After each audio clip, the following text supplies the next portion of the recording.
I remember standing in front of the mirror that morning, adjusting the lace sleeves of my wedding dress, when a wave of memories came crashing over me. The people bustling around me in the bridal suite, my mother, my sister, my best friend, could sense my nerves but had no idea just how deep my anxiety truly ran. It wasn't just typical wedding day jitters. I was dreading the moment I might see Stella, my ex's mother, who had a habit of popping up at the most inopportune times. My new fiancé, Damien, knew her only through my cautionary tales, but even he couldn't grasp the extent of her unpredictability. Stella was a tall woman with a razor-sharp tongue, a penchant for dramatic entrances, and a fiercely protective streak over her son, Kevin. When Kevin and I were together, I felt as though I was always competing with her for his attention. To make matters worse, whenever Kevin and I argued, Stella would intervene as if she were part of our relationship. Her unsolicited advice ranged from telling me how to cook Kevin's favorite meals to criticizing my choice of career. Leaving that relationship was a storm, but breaking free from Stella's meddling was a whole different battlefield that left scars. Looking at my reflection that morning, I wondered if I appeared calmer than I felt. My hands trembled slightly as I picked up my lipstick and glanced at my mother. She smiled reassuringly, patting me on the shoulder, whispering about how proud she was. I knew she was relieved I'd found love again with Damien, who radiated kindness in a way Kevin never had. I swallowed the knot in my throat, reminding myself that this was my day and nothing, especially not Stella, could ruin it unless I let her.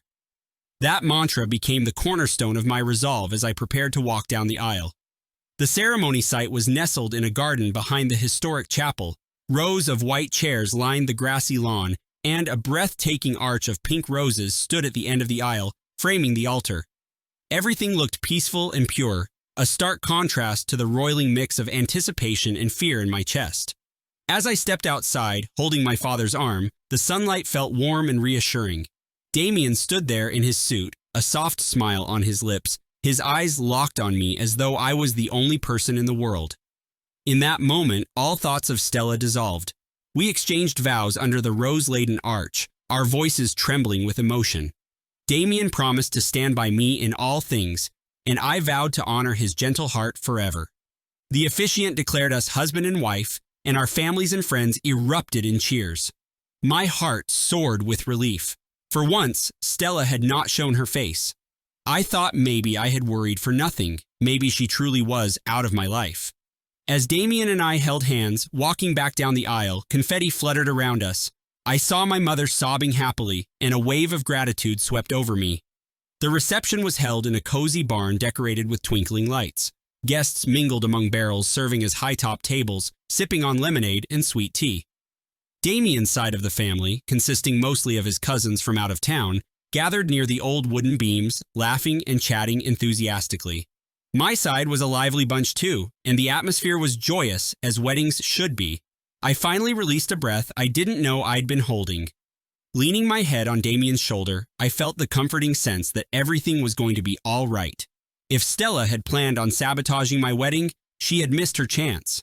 It wasn't until we cut the cake and I left to freshen up that my utopia began to crack. I was standing by the restroom, taking a moment to readjust my dress when my best friend Nina ran up to me. Her eyes were wide with concern.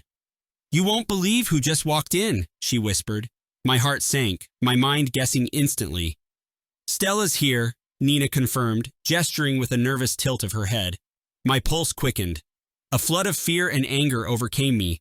Fear of what chaos Stella might stir up, and anger that she had dared to show her face today of all days.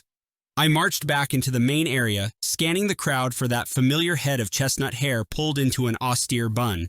Stella stood in a corner near the buffet table wearing a navy blue dress that clung to her frame. The choice of color wasn't lost on me, as though she were mourning something. She was speaking in low tones to my mother, her fingers clenched around a champagne flute. The look in her eyes was cold and determined, and I felt a wave of nausea twist my stomach. Today was supposed to be my new beginning, yet here stood a remnant from my past demanding my attention. I approached cautiously, not wanting to cause a scene. My mother recognized the panic in my eyes and stepped aside. Stella regarded me with a tight smile. "Hello, dear," she said, her voice saturated with condescension. "I see you've moved on quite well." I crossed my arms, trying to steady my breathing. "Why are you here, Stella? You weren't invited." She pursed her lips, the lines around her mouth deepening. "I need answers," she said bluntly, her gaze drifting to my diamond wedding band. "Kevin never got closure after your breakup. You ended things so abruptly, and he's been lost ever since." Even though a million snarky retorts clawed at my throat, I forced myself to remain composed. I glanced around, aware that more guests were watching this exchange. Damien stood a few yards away, frozen in concern, but I signaled him to wait. This was something I needed to handle alone, at least initially. Taking a steadying breath, I faced Stella. "I'm not responsible for his closure," I said quietly but firmly. "He made my life miserable, and I chose to leave. That's all there is to it. You showing up today isn't appropriate." A momentary crack of hurt flickered in her eyes before settling into a vengeful glare. Stella squared her shoulders as though preparing for battle. "You think you're the only one who got hurt?" she countered. "Kevin adored you, but you kept pushing him away. Then you ghosted him, left him in a pit of despair. He spiraled, lost his job, spent months shut in his apartment. I'm the one who had to pick up the pieces." Her voice caught slightly, betraying real pain. Though I believed Stella had an overinflated sense of her son's innocence, part of me wondered about Kevin's fate after our breakup. We had cut off contact so thoroughly that I only heard vague rumors he wasn't doing well. I wasn't heartless enough to ignore her pain, but I knew better than to let Stella's guilt trips burrow into me. Kevin was manipulative, controlling, and at times, borderline emotionally abusive. He'd accuse me of cheating whenever I hung out with friends and would track my phone obsessively. With Stella's unwavering support, he never apologized or admitted wrongdoing. Eventually, I grew tired of waiting for him to change.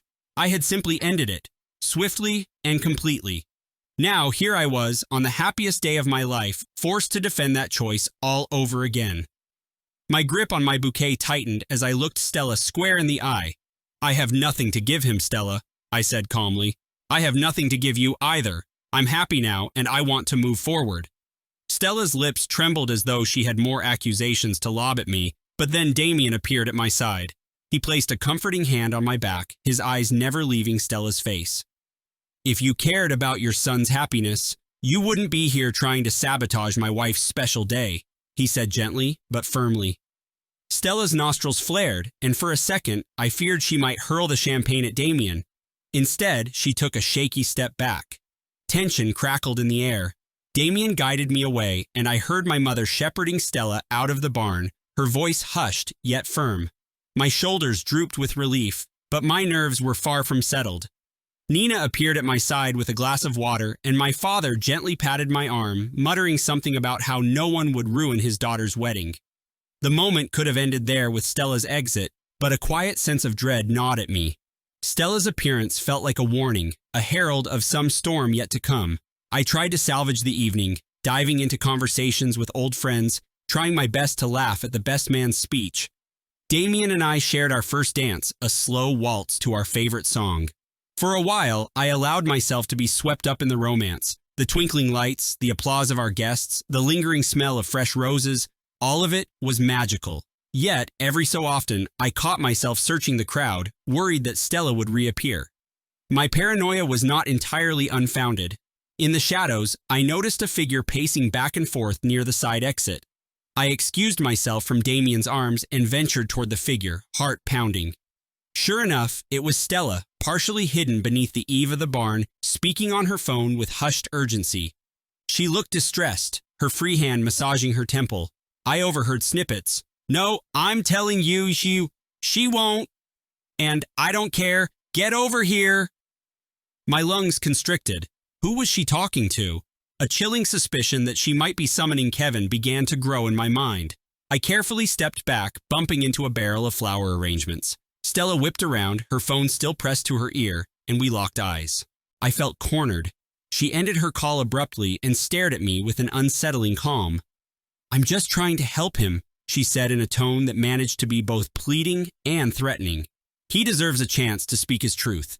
My entire body tensed. If Kevin showed up here, I couldn't predict what might happen.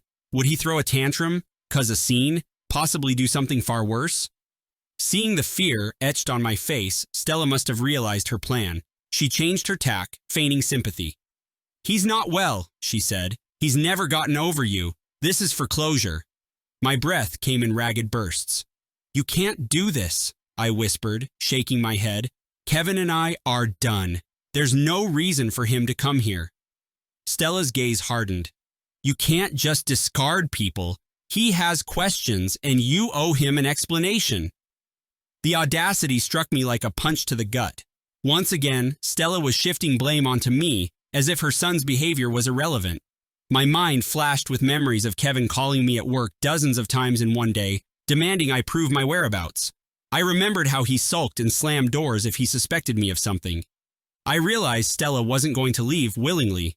She'd do anything for her son, even if it meant trespassing on my wedding day.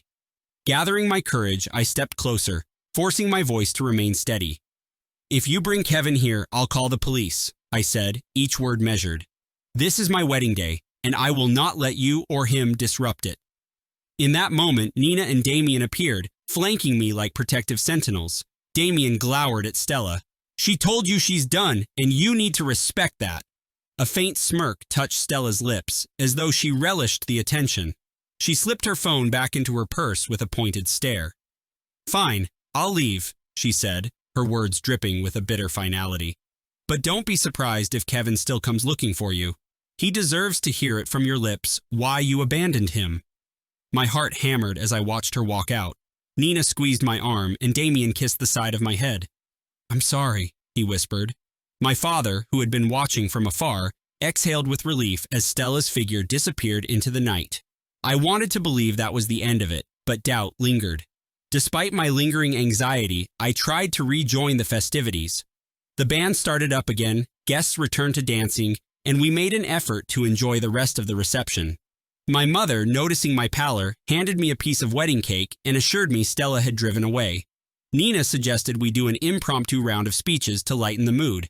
So my friends told funny stories, reminisced about our college days, and soon the barn was filled with laughter.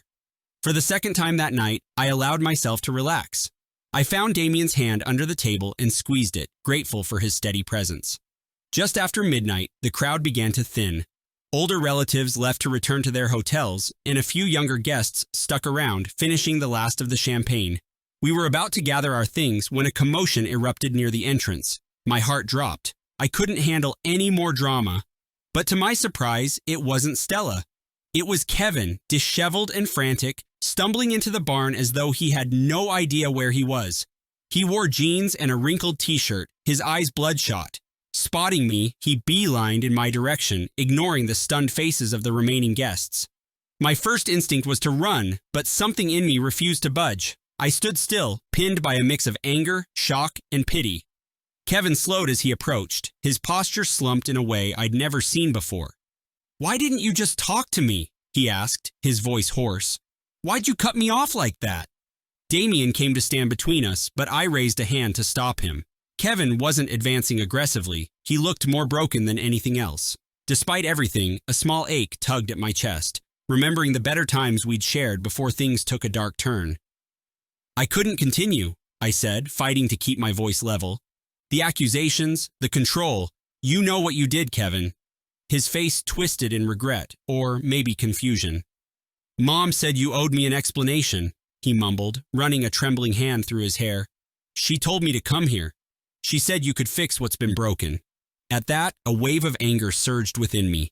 Stella had set this up, hoping for some reconciliation or confrontation she believed would grant Kevin peace.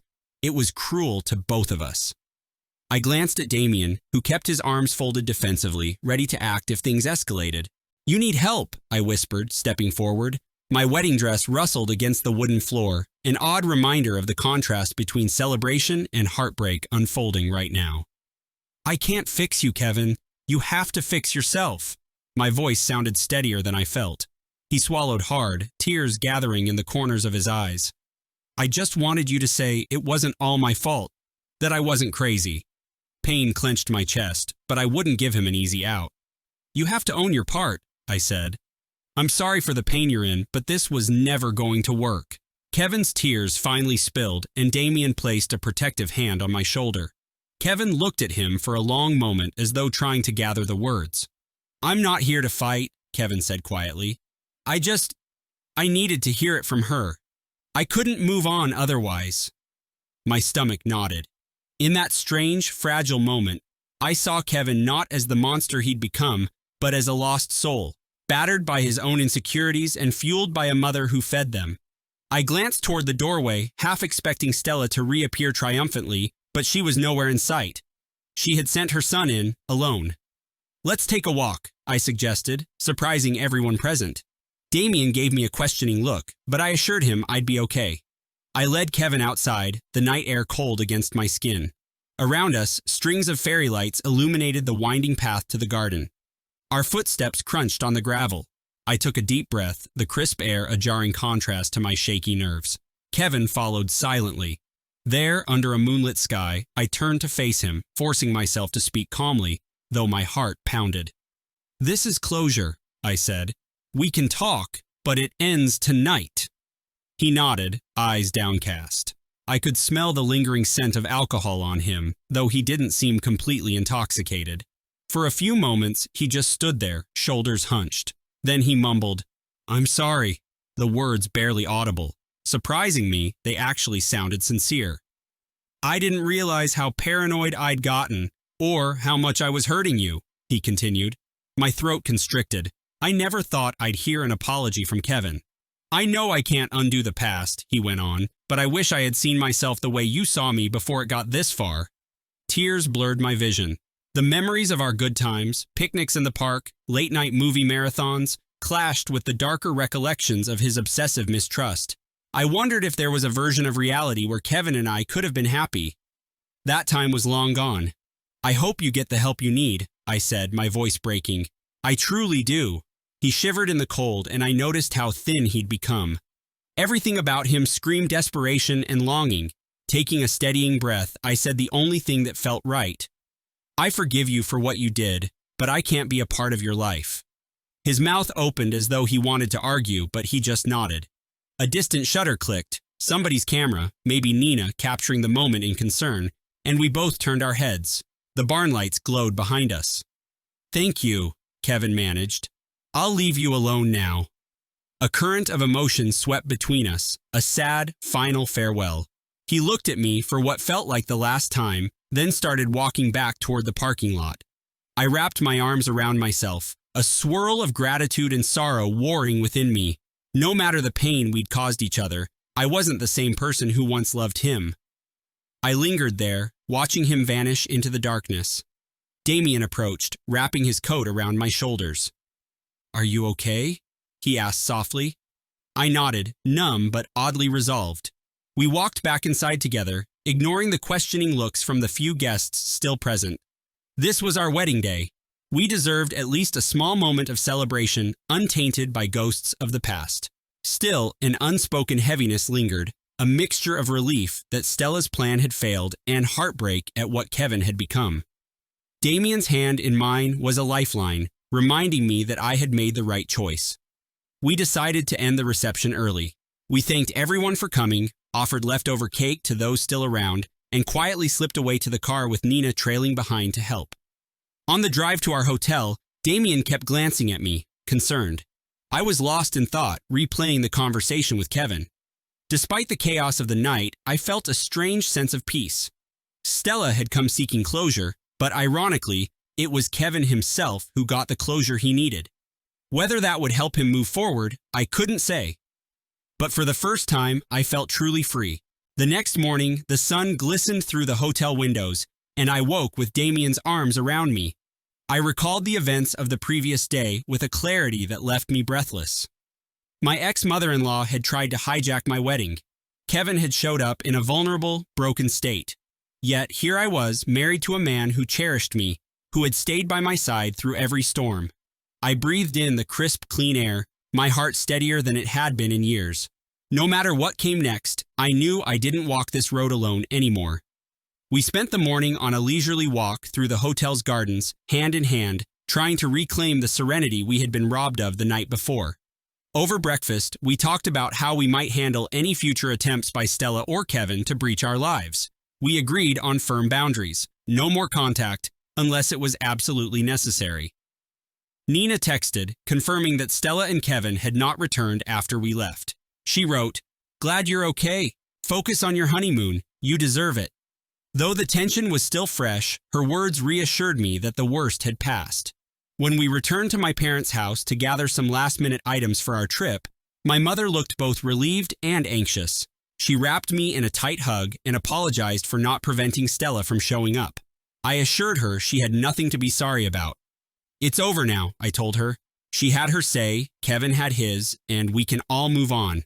My father, ever the stoic presence, just grunted in agreement and handed Damien our suitcases.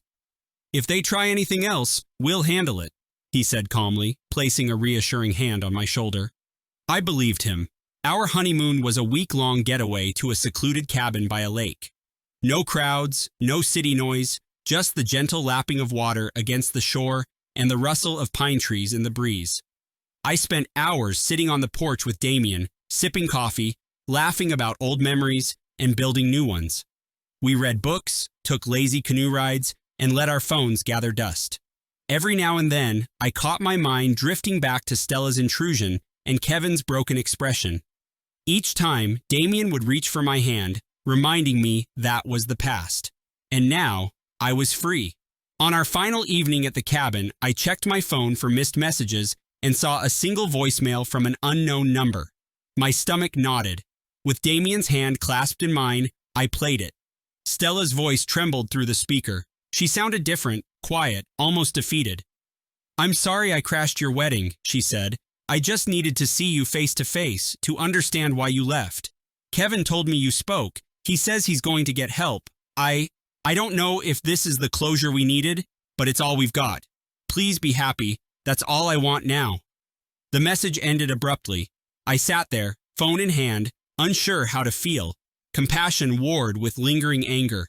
Damien squeezed my shoulder. "Do you want to call her back?" he asked. After a pause, I shook my head. "No," I said softly. "We've said everything we needed to say."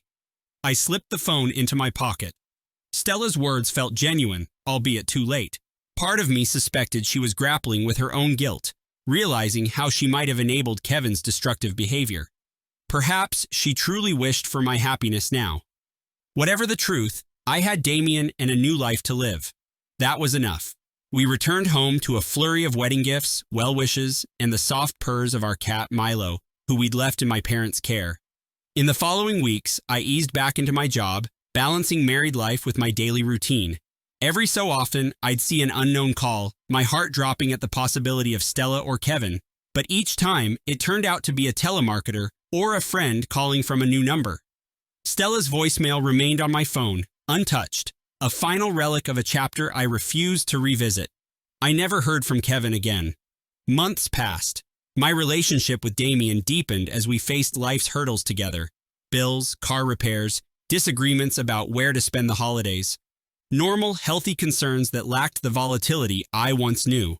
Some nights, I'd have nightmares where Stella barged into our house or Kevin showed up at my workplace. In the dreams, I was paralyzed, unable to speak. But then I'd wake up, Damien's steady breathing beside me, and remember that I had already faced them both. I had stood my ground, and for once, I won. I found the closure Stella demanded, though not in the way she had envisioned. One crisp afternoon, Damien and I decided to clear out some boxes in the attic, old letters, photographs, and keepsakes from my past. As I sorted through them, I found a sealed envelope with my name scrawled in Kevin's handwriting. My breath caught. I'd forgotten I ever had this. Damien raised an eyebrow, and I realized this was probably the letter Kevin wrote when we first split, one I never opened. Part of me wanted to burn it right then, but curiosity took hold. With a trembling hand, I tore it open and read. The words were raw, filled with regret, pleas, and confusion.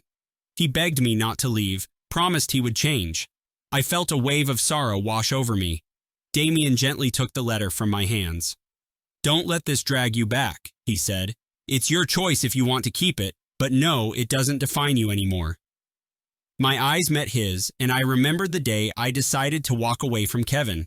I had made the choice for my own sanity, for my future, and looking at Damien, I knew it was the right choice.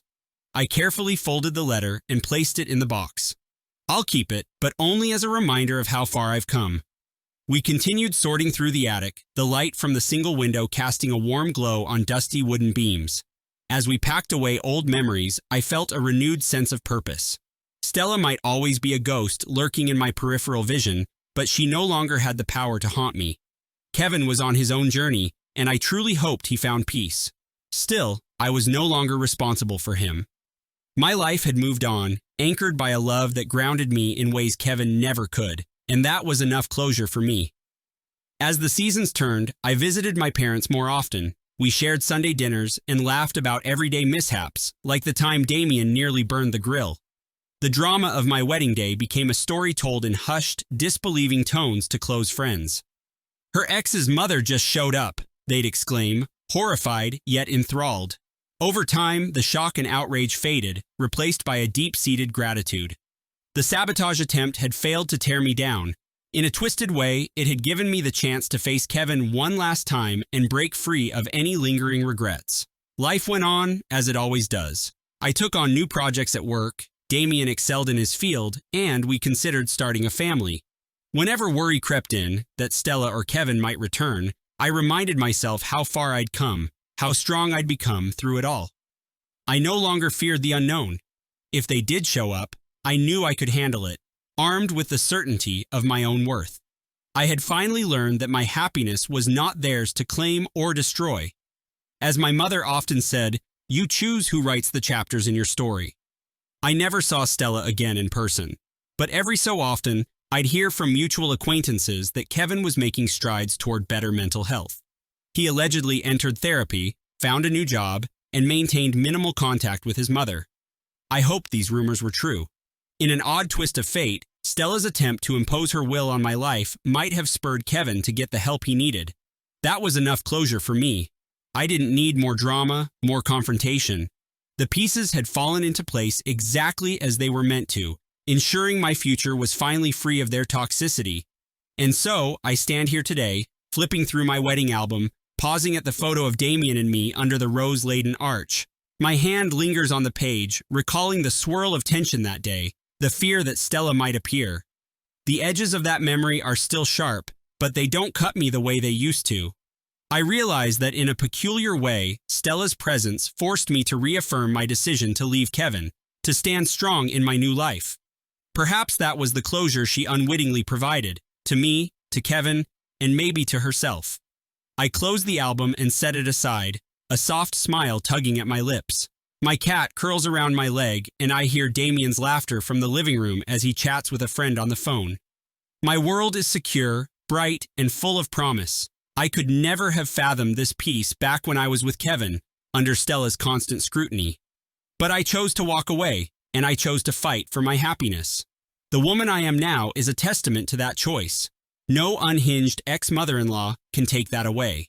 Leaning against the doorway, I let my gaze wander to the neatly framed photo of Damien and me on our honeymoon, his arm draped around my shoulders as we stood by the lake. The water glimmered behind us, a symbol of tranquility I'd yearned for. I think about Stella's last words in that voicemail. "Please be happy." I may never know if she meant them wholeheartedly, but I accept them as a turning point, the final chord in a song that had played too long. With a deep breath, I allow gratitude to fill the spaces fear once occupied. This is my life now, unshaken by shadows. And that's the beauty of it. Closure isn't always a clean break or a definitive statement. Sometimes it arrives in the chaos of an interrupted wedding, in the quivering voice of a broken ex, or in the trembling apology of a mother desperate to protect her grown son. It arrives, however messy, and sets you free. My wedding day wasn't perfect, but it was mine. Stella came demanding answers, but she left having ignited a different kind of closure altogether. I found peace, Kevin sought help, and Stella, I hope, found clarity in the process. My wedding day, with all its uninvited drama, became the day I let go for good.